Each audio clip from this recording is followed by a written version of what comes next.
नमस्कार दोस्तों, मैं अंकुर सिंह आपके अपने यूट्यूब चैनल विकास स्टडी सर्कल पर आप सभी का स्वागत करता हूं। दोस्तों, आज हम लोग जो 9 नवंबर 2022 से संबंधित महत्वपूर्ण जो करंट अफेयर है उससे बनने वाले प्रश्न उन पर हम लोग आज चर्चा करेंगे। तो दोस्तों, आप लोग वीडियो के साथ अंत तक अवश्य बने रहें तथा वीडियो को ज़्यादा से ज़्यादा शेयर करें, लाइक करें और चैनल को अधिक से अधिक सब्सक्राइब करें। दोस्तों, आप लोग इन प्रश्नों को नोट जो अवश्य कर लें, क्योंकि दोस्तों ये परीक्षा की दृष्टि से हमारी आपको पता ही होगा करंट अफेयर जो परीक्षाओं में बहुत ज़्यादा पूछी जाने लगी है। तो दोस्तों, हम जो आपको बता रहे हैं ये प्रश्न, ये आप लोग नोट अवश्य कर लें। तो चलिए दोस्तों, देखते हैं। हमारा पहला प्रश्न है, विश्व रेडियोग्राफी दिवस कब मनाया जाता है? तो दोस्तों, विश्व रेडियोग्राफी दिवस मनाया जाता है 8 नवंबर को। दोस्तों, विश्व रेडियोग्राफी दिवस 8 नवंबर को मनाया जाता है। और क्यों मनाया जाता है? क्योंकि दोस्तों 8 नवंबर 1905 को जर्मनी के निवासी रॉन्टजन ने एक्सरे की खोज की थी। तो दोस्तों 1905 को 8 नवंबर के ही दिन जर्मनी के निवासी रॉन्टजन ने एक्सरे की खोज की थी। इसीलिए दोस्तों 8 नवंबर को विश्व रेडियोग्राफी दिवस मनाया जाता है। दोस्तों, जो रॉन्टजन थे इन्हें दोस्तों भौतिकी का पहला नोबेल पुरस्कार भी दिया गया। और नोबेल पुरस्कार की जो शुरुआत है आपको बताया था कि 1901 से प्रारंभ हुआ है। तो दोस्तों, जो भौतिकी का पहला पुरस्कार नोबेल पुरस्कार वह रॉन्टजन को ही दिया गया था। दोस्तों, अगला प्रश्न देखिए, 7 नवंबर 2022 को किसने बैट्स एप्लीकेशन लॉन्च किया है? तो दोस्तों, बैट्स एप्लीकेशन किसने लॉन्च किया है? तो दोस्तों, वह लॉन्च किया है प्रसार भारती ने। दोस्तों, प्रसार भारती ने जो हमारी बैट्स एप्लीकेशन है इसे लॉन्च किया है।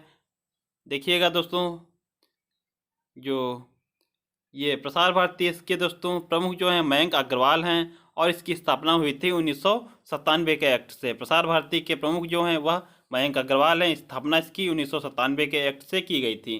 दोस्तों, बैट्स की फुल फॉर्म क्या है? Broadcast air time scheduler. तो दोस्तों, जो बैट्स है इसका फुल फॉर्म है ब्रॉडकास्ट एयर टाइम शेड्यूलर। और इसका आप लोग ये ध्यान रखें कि इसको किसने लॉन्च किया है? तो प्रसार भारती ने। दोस्तों, अगला पॉइंट देखिए, गति शक्ति पोर्टल को लॉन्च करने वाला पहला राज्य।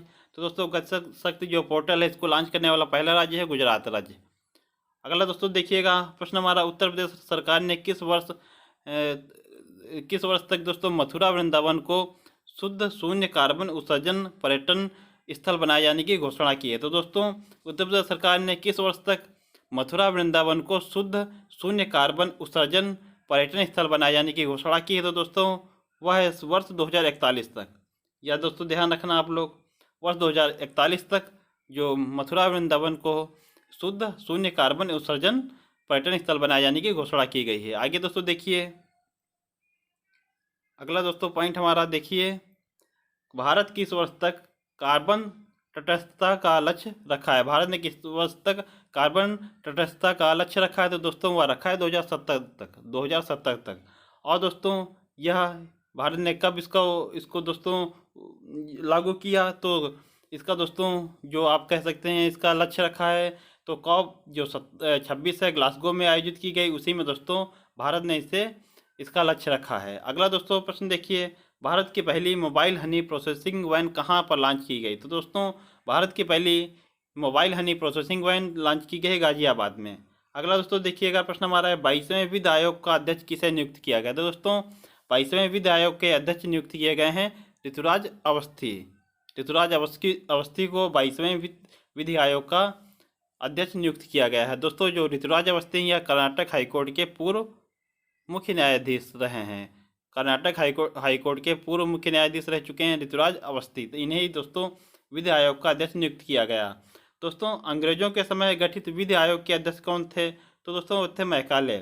अंग्रेजों के समय जब ये विधि आयोग गठित किया गया उस समय दोस्तों अध्यक्ष थे मैकाले और उस समय गवर्नर जनरल थे विलियम बेंटिंग।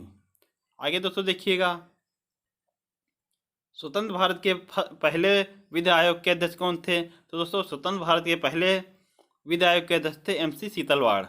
अगला दोस्तों प्रश्न देखिएगा, अक्टूबर 2022 के लिए प्लेयर ऑफ द मंथ किसे घोषित किया गया? तो दोस्तों, प्लेयर ऑफ द मंथ अक्टूबर 2022 के लिए पुरुष में दोस्तों विराट कोहली को दिया गया और महिला में निदा डार को। ये निदा डार दोस्तों पाकिस्तान की क्रिकेटर हैं। तो आप लोग ध्यान रखें, अक्टूबर 2022 के लिए प्लेयर ऑफ द मंथ पुरुष में विराट कोहली को और महिला में निदा डार को दिया गया। आगे दोस्तों देखिएगा, अगला प्रश्न हमारा, पहले केरल ज्योति पुरस्कार के लिए किसे चुना गया? तो दोस्तों, पहले केरल ज्योति पुरस्कार के लिए किसे चुना गया? तो दोस्तों एम.टी. वासुदेवन नायर, एम.टी. जो वासुदेवन नायर हैं, इन्हें दोस्तों पहले केरल ज्योति पुरस्कार के लिए चुना गया है। यह चीज़ आप लोग ध्यान रखें दोस्तों। केरल ज्योति पुरस्कार जो है, यह दोस्तों जो हमारे भारत में पद्म पुरस्कार दिए जाते हैं, आपका जैसे पद्म विभूषण हुआ, पद्म भूषण और पद्मश्री, इन्हीं की तर्ज पर दोस्तों केरल राज्य ने भी अपने पुरस्कारों की घोषणा की है। तो उसमें दोस्तों जो पुरस्कार केरल सरकार देगी, वह दोस्तों पहला उसका पुरस्कार होगा केरल ज्योति, दूसरा दोस्तों होगा केरल प्रभा और तीसरा दोस्तों केरल श्री पुरस्कार। यह दोस्तों पॉइंट आप लोग विशेष का ध्यान रखें, क्योंकि परीक्षा में प्रश्न बन सकता है कि किस राज्य ने भारत सरकार की तर्ज पर पद्म पुरस्कारों की तर्ज पर किस राज्य ने अपने पुरस्कारों की घोषणा की है। तो दोस्तों वह केरल राज्य होगा। उसके दोस्तों 3 पुरस्कार कौन कौन से हैं? केरल ज्योति, और उसके बाद केरल प्रभा और केरल श्री। तो दोस्तों केरल ज्योति पुरस्कार इस बार किसे दिया गया? एम.टी. वासुदेवन नायर को, और यह दोस्तों मलयालम साहित्यकार हैं। अगला दोस्तों पॉइंट देखिएगा, वर्तमान में अगर शास्त्रीय भाषाओं की बात की जाए तो वर्तमान में हमारी शास्त्रीय भाषाएं हैं 6। पहली दोस्तों शास्त्रीय भाषा कौन सी है? तमिल है। और नवीनतम जो 6वीं हमारी शास्त्रीय भाषा है वह है उड़िया। दोस्तों जो 6 हमारी भाषाएं शास्त्रीय हैं वह कौन कौन सी हैं? तमिल, तेलुगु, मलयालम, उड़िया, कन्नड़ और संस्कृत। ये 6 भाषाएं जो हैं वो हमारी शास्त्रीय भाषाएं हैं। अगर आपसे शास्त्रीय नृत्य की बात की जाए तो दोस्तों वहाँ है वर्तमान में 8। आगे दोस्तों देखिएगा, प्रित्जकर आर्किटेक्चर पुरस्कार 2022 यह किसे दिया गया? तो दोस्तों यह दिया गया है फ्रांसिस कैरे को। और जो प्रित्जकर आर्किटेक्चर अवार्ड है, यह दोस्तों वास्तुकला का नोबेल पुरस्कार इसे कहा जाता है। आगे दोस्तों देखिएगा,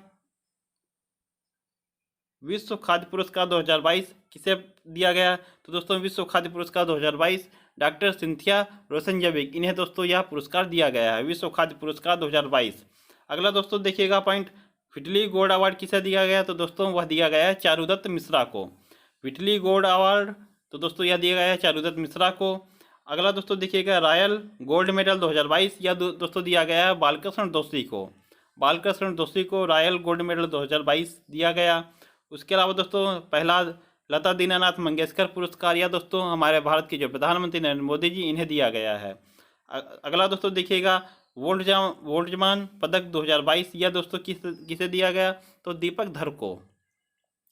आगे दोस्तों देखिएगा, अगला प्रश्न हमारा, 1 से 9 नवंबर 2022 तक किस राज्य में अंतर्राष्ट्रीय पुष्कर मेले का आयोजन किया जा रहा है? तो दोस्तों आपको पता ही होगा, जो पुष्कर मेला है हमारा, वह राजस्थान में आयोजित किया जाता है। और राजस्थान में भी दोस्तों पुष्कर में जो अजमेर में है, इसे यहीं पर दोस्तों जो अंतर्राष्ट्रीय पुष्कर मेला है यह आयोजित किया जाता है। आप लोग इस पॉइंट को अवश्य ध्यान रखें।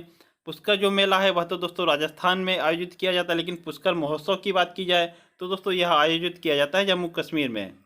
पुष्कर महोत्सव की बात की जाए तो जम्मू कश्मीर में आयोजित किया जाता है, और पुष्कर अजमेर राजस्थान में आयोजित किया जाता है। आगे दोस्तों देखिएगा, मरु महोत्सव की बात की जाए तो मरु महोत्सव 2022 यह दोस्तों जैसलमेर राजस्थान में आयोजित किया गया। दोस्तों जो पोखरण जैसलमेर में 2 परमाणु परीक्षण किए गए, वह आपको पता ही होगा। दोस्तों एक जो पहला परमाणु परीक्षण किया गया था तो वह दोस्तों 1974 को दोस्तों जो परीक्षण किया गया हमारा पहला परमाणु परीक्षण, उसको दोस्तों नाम क्या दिया गया? तो उसको नाम दिया गया था स्माइलिंग बुद्धा। और दोस्तों जो दूसरा परमाणु परीक्षण है भारत के द्वारा किया गया, वो भी दोस्तों पोखरण जैसलमेर में ही किया गया था। उसको दोस्तों नाम दिया गया था ऑपरेशन शक्ति, और यह किया गया था 1998 में। पहला जो ये दोस्तों परमाणु परीक्षण था वह 1974 को किया गया, और दूसरा 1998 को। पहले का दोस्तों नाम था स्माइलिंग बुद्धा ऑपरेशन का, और दूसरे का दोस्तों ऑपरेशन शक्ति। दोस्तों ऊँट महोत्सव की बात की जाए तो दोस्तों ऊँट महोत्सव बीकानेर राजस्थान में आयोजित किया जाता है। ऊँट महोत्सव बीकानेर राजस्थान में, और मरु महोत्सव जैसलमेर राजस्थान में। आगे दोस्तों देखिएगा, DRDO ने भारतीय नौसेना के सोनार सिस्टम के लिए परीक्षण और मूल्यांकन की कौन सी सुविधा शुरू की है? तो दोस्तों DRDO ने भारतीय नौसेना के सोनार सिस्टम के लिए परीक्षण और मूल्यांकन की कौन सी सुविधा शुरू की है? तो दोस्तों स्पेस सुविधा शुरू की है। दोस्तों जो DRDO है, DRDO की स्थापना 1 जनवरी 1958 को हुई। मुख्यालय दोस्तों इसका है नई दिल्ली में, और इस समय वर्तमान में इसके जो हेड हैं वह हैं समीर वी कामत। या दोस्तों आप लोग विशेष ध्यान रखें, जो DRDO की स्थापना 1 जनवरी 1958 और इसके जो प्रमुख वर्तमान में हैं वह है समीर वी कामत। दोस्तों इसके ध्येय वाक्य जो है वह है बलस्यम मूलम विज्ञानम। इसका अर्थ हुआ शक्ति का स्रोत विज्ञान है। तो दोस्तों ध्येय वाक्य इसका बलस्यम मूलम विज्ञानम। दोस्तों अगला प्रश्न देखिएगा, 12 नवंबर 2022 को आसियान भारत स्मारक शिखर सम्मेलन में भारत का नेतृत्व कौन करेंगे? तो दोस्तों 12 नवंबर 2022 को आसियान भारत स्मारक शिखर जो सम्मेलन है उसका नेतृत्व करेंगे जगदीप धनखड़, जो दोस्तों हमारे वर्तमान में उपराष्ट्रपति हैं। यह दोस्तों जो आसियान भारत स्मारक शिखर सम्मेलन होगा इसका नेतृत्व करेंगे। दोस्तों आपको पता ही होगा जो जगदीप धनखड़ हैं यह दोस्तों हमारे 14वें उपराष्ट्रपति हैं। आगे दोस्तों देखिएगा, जो आसियान है इसका पूरा नाम फुल फॉर्म इसकी बात की जाए तो association of south east Asian nation, association of south east Asian nation, मतलब दोस्तों दक्षिण पूर्वी एशियाई देशों का संगठन। दोस्तों स्थापना की बात की जाए आसियान के तो 1967 में की गई। उसके बाद दोस्तों मुख्यालय जकार्ता इंडोनेशिया में है। सदस्य देश दोस्तों आसियान के हैं 10 देश, लेकिन भारत इसका सदस्य देश नहीं है। तो दोस्तों भारत सदस्य देश नहीं है, लेकिन जो आसियान भारत स्मारक शिखर सम्मेलन है इसका नेतृत्व तो भारत क्यों कर रहा है? भारत तो इस दोस्तों इसका नाम से आपको पता चल रहा होगा कि आसियान भारत स्मारक शिखर सम्मेलन। दोस्तों यह स्मारक शिखर सम्मेलन है, मतलब दोस्तों भारत और आसियान के जो संबंध हैं उनको दोस्तों 30 वर्ष पूर्ण हुए हैं। भारत आसियान संबंधों को 30 वर्ष पूर्ण होने के अवसर पर ही इस सम्मेलन का आयोजन किया जा रहा है। और दोस्तों जो आयोजन किया जा रहा है कहाँ किया जा रहा है? तो कंबोडिया की राजधानी जो नोम पेन है इसी में दोस्तों इसका आयोजन किया जा रहा है। तो यह चीज़ आप लोग ध्यान रखें।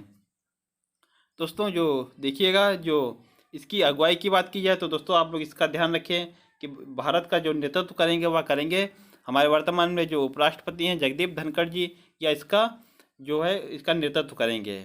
आगे दोस्तों देखिएगा, 8 नवंबर 2022 को सिखों के प्रथम गुरु गुरु नानक देव का कौन सा प्रकाश उत्सव मनाया गया? तो दोस्तों जो गुरु नानक सिखों के प्रथम गुरु वह दोस्तों उनका प्रकाश उत्सव जो मनाया गया है वह दोस्तों कौन से क्रम का था? 553वें क्रम का, 553वें क्रम का था। दोस्तों सिख धर्म के जो प्रथम गुरु थे तो गुरु नानक देव, और सिख धर्म के 10वें एवं अंतिम गुरु की बात की जाए तो वह थे दोस्तों गुरु गोविंद सिंह। क्या दोस्तों सिख धर्म के 10वें एवं अंतिम गुरु थे। दोस्तों बात की जाए अमृतसर में स्वर्ण मंदिर के निर्माण का कार्य किसने शुरू करवाया? तो दोस्तों अमृतसर में जो स्वर्ण मंदिर का निर्माण कार्य यह शुरू करवाया था गुरु रामदास ने। गुरु रामदास, और दोस्तों इसके लिए जो भूमि की व्यवस्था की थी वह अकबर ने की थी। इसके लिए भूमि जो दी गई थी वह अकबर के द्वारा दी गई थी। दोस्तों बात की जाए स्वर्ण मंदिर पर सोना जो मढ़वाया गया वह किसने करवाया? तो दोस्तों महाराजा रणजीत सिंह ने। दोस्तों जो महाराजा रणजीत सिंह हैं इन्हीं के द्वारा स्वर्ण मंदिर पर सोना मढ़वाया गया था। आगे दोस्तों देखिए, आज का हमारा अंतिम प्रश्न है, 53वां भारतीय अंतर्राष्ट्रीय फिल्म महोत्सव जो है दोस्तों 20 से 28 नवंबर तक जो गोवा में आयोजित किया जाएगा। यह चीज़ आप लोग ध्यान रखें, जो 53वां हमारा भारतीय अंतर्राष्ट्रीय फिल्म महोत्सव है यह दोस्तों 20 से 28 नवंबर के बीच गोवा में आयोजित किया जाएगा। आशा करता हूं दोस्तों आपको वीडियो पसंद आया होगा। दोस्तों आप लोग इन प्रश्नों को नोट अवश्य कर लीजिएगा दोस्तों, क्योंकि परीक्षा में आपको पता होगा कि करंट अफेयर का जो महत्व है अब कहीं अधिक हो गया है। तो दोस्तों इन प्रश्नों को आप लोग नोट अवश्य कर लीजिएगा। वीडियो को 1 से 2 बार देखेंगे तो आपको जो प्रश्न हैं या अच्छे तरीके से समझ में आ जाएंगे, याद भी हो जाएंगे।